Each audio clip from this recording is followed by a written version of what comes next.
Historia de la pedagogía, sección 96, cuarta parte, la época contemporánea. 3. Giovanni Enrico Pestalozzi. 17. La vida y la obra. 18. Naturaleza, sociedad, moralidad. Esta es una obra de los maestros Abangano y Visalberti. 3. Giovanni Enrico Pestalozzi. 17. La vida y la obra. Casi a caballo entre la época de la Ilustración y el período romántico se sitúa el apostolado educativo y el pensamiento pedagógico de Giovanni Enrico Pestalozzi, 1746-1827. Suizo-alemán, nacido en Zúrich, en el seno de una familia de lejano origen lombardo. El padre, apreciado cirujano, murió cuando el pequeño Enrique tenía 6 años. Con amorosa solicitud, la madre proveyó, en medio de grandes estrecheces económicas, a educar a los 3 huérfanos, con auxilio de la fiel sirvienta Babeli, por la cual Pestalozzi sentirá siempre, para siempre, como lo manifestó en su última obra, El canto del cisne, una tierna y profunda gratitud. En su primera educación influyó también el abuelo materno, pastor protestante de aldea. En aquella atmósfera protectora, llena de calor y afecto y penetrada de intensa religiosidad, Pestalozzi creció tímido, delicado e hipersensible. Reacio a la disciplina, aprovechó menos de lo que su inteligencia lo hubiese permitido del Collegium Humanitatis, a donde se le envió, y de los estudios universitarios de teología y jurisprudencia que emprendió para interrumpirlos al poco tiempo. Como quiera que sea, repercutió en él, hasta lo más profundo, la intensa vida cultural de la época. Especialmente vivía en una Zúrich que no solo estaba bajo la influencia de la Ilustración, sino que era a su vez centro de formulaciones originales en algunos campos, como el estético.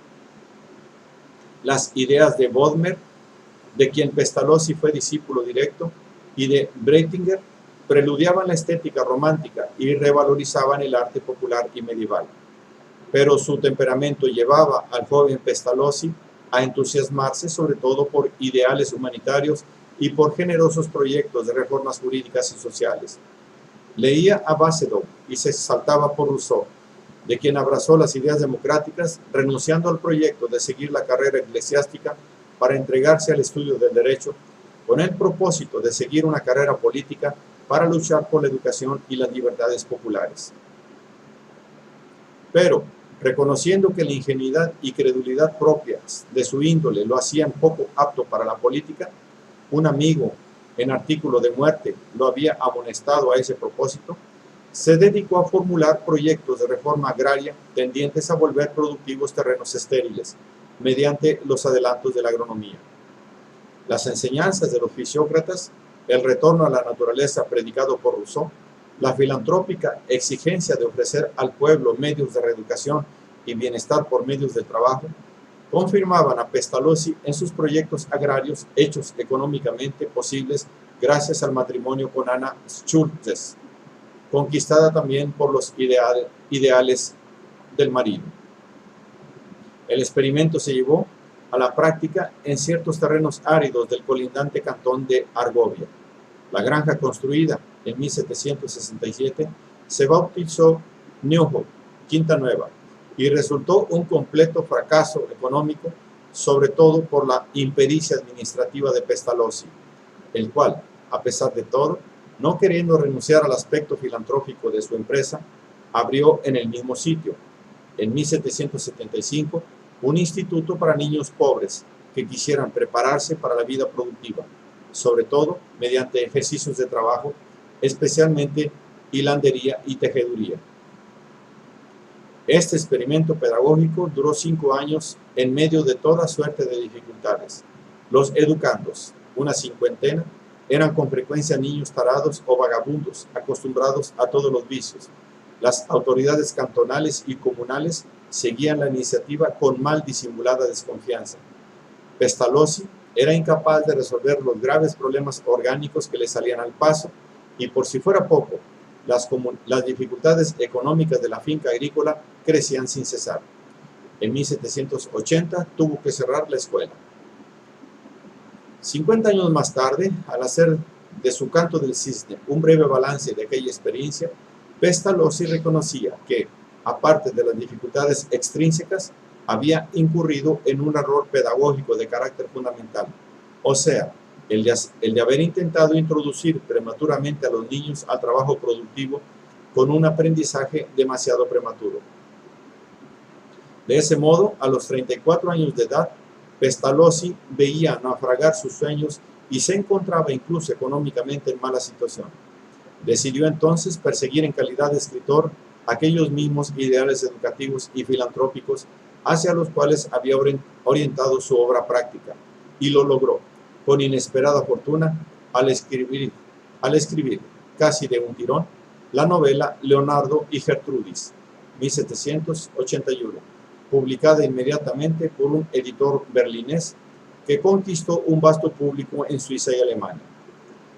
Se trataba de una novela pedagógica de carácter popular, la primera en su género, como reconoció Herder. En ella se describe la vida de una aldea donde la miseria, la ignorancia y la influencia corruptora del podestá Hummel hacen abandonar a los humildes la senda del bien que de otro modo seguirían espontáneamente. Pero una mujer del pueblo, llena de fe, amor y valentía, Gertrudis, madre y esposa, dotada no solo de gran energía moral, sino también de un profundo sentido práctico, emprende, primero sola, luego con la ayuda del párroco Ernst y el castellano Arner, la más apasionada de las luchas por conquistar al marido Leonardo, extraviado por Hummel y restituido al trabajo y a la familia. Su ejemplo actúa como una fuerza renovadora incluso sobre el ambiente circundante y se produce un cambio radical en la vida de la aldea, donde al final triunfan las fuerzas del bien.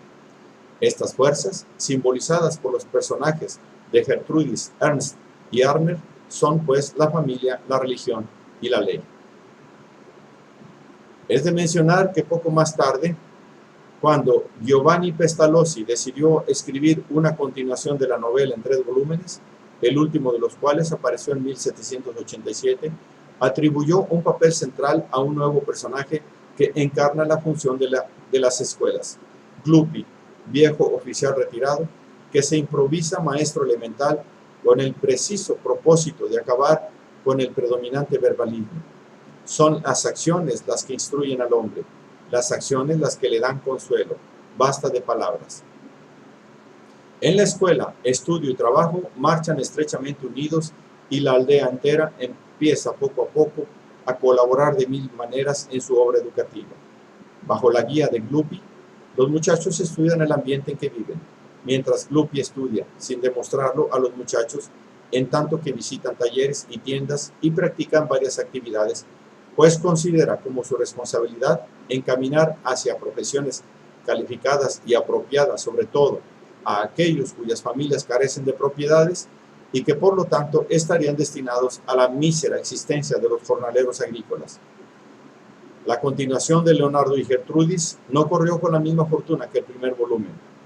Igual fracaso había tenido Cristóbal y Elisa, novela análoga a las otras, pero excesivamente recargada de reflexiones moralizantes. Pestalozzi escribió también anotaciones de diario con intenciones de estudio psicológico, Diario de un padre, de 1774, en el que siguió durante varias semanas los progresos de su hijo Hakeli, de 3 años de edad, o en forma de reflexiones íntimas sobre grandes temas ético-religiosos, Vigilia de un solitario, de 1780. Asimismo, abordó con honda humanidad escabrosos problemas jurídicos sociales como en legislación e infanticidio. El fruto más maduro de su pensamiento sobre la esencia y el destino de la humanidad fue Mis investigaciones sobre el curso de la naturaleza en el desarrollo del género humano, aparecido en 1797. Al año siguiente, rechazó ofrecimientos de cargos políticos, así como la dirección de una escuela magisterial. En cambio, pidió y obtuvo a los 52 años de edad un puesto de simple maestro de un grupo de niños huérfanos, víctimas de la guerra, en Stans, en el Unterwalden. Pero el fecundo experimento duró apenas 6 meses. Luego, Los azares de la guerra, dice Pestalozzi, me expulsaron de stands donde yo había descubierto mi verdadera fuerza, mis debilidades y mis objetivos. Al poco tiempo, 1799, el gobierno helvético asignó a Pestalozzi el castillo de Burgdorf, cerca de Berna, para que prosiguiera ahí, en mayor escala, sus experimentos pedagógicos. Tuvo necesidad de colaboradores, pero quiso ser el mismo, mientras le fue posible, maestro.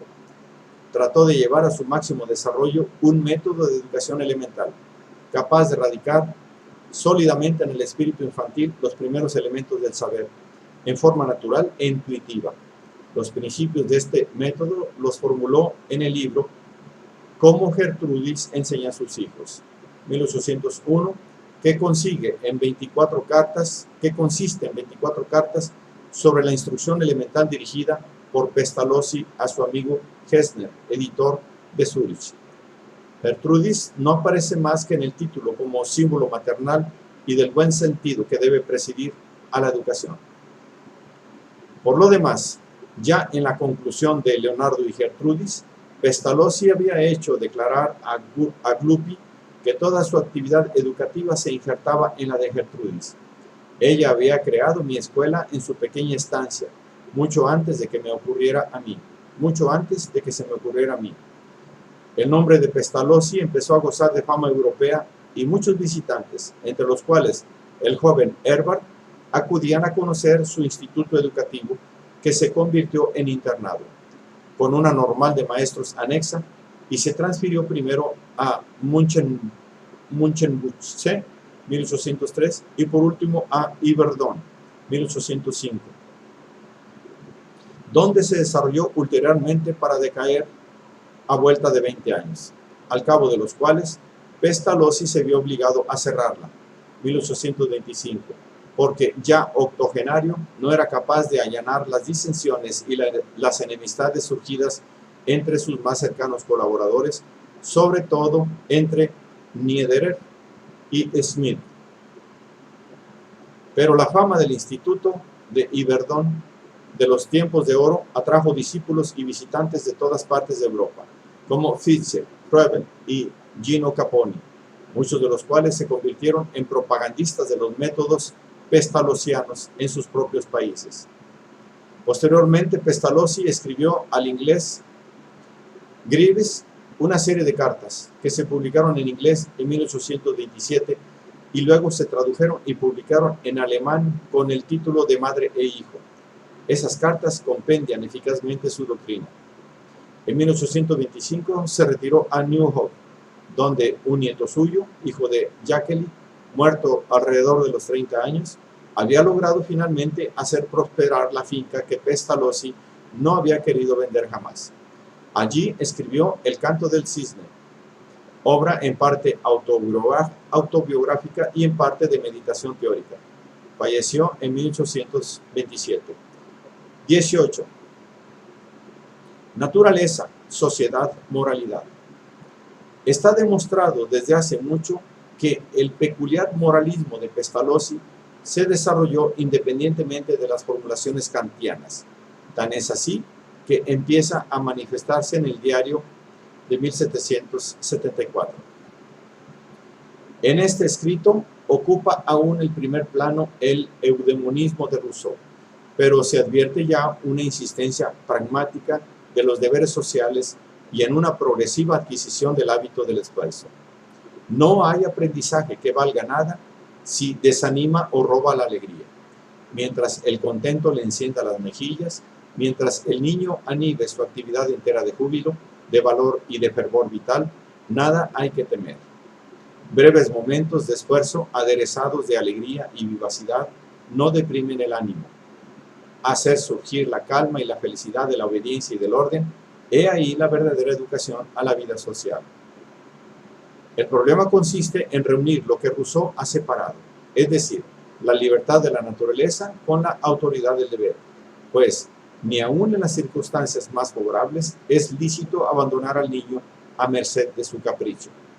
Realmente, también Rousseau había sostenido lo mismo, solo que la preocupación de Pestalozzi porque se instaure un orden moral y una disciplina social es mucho más ingenua y manifiesta.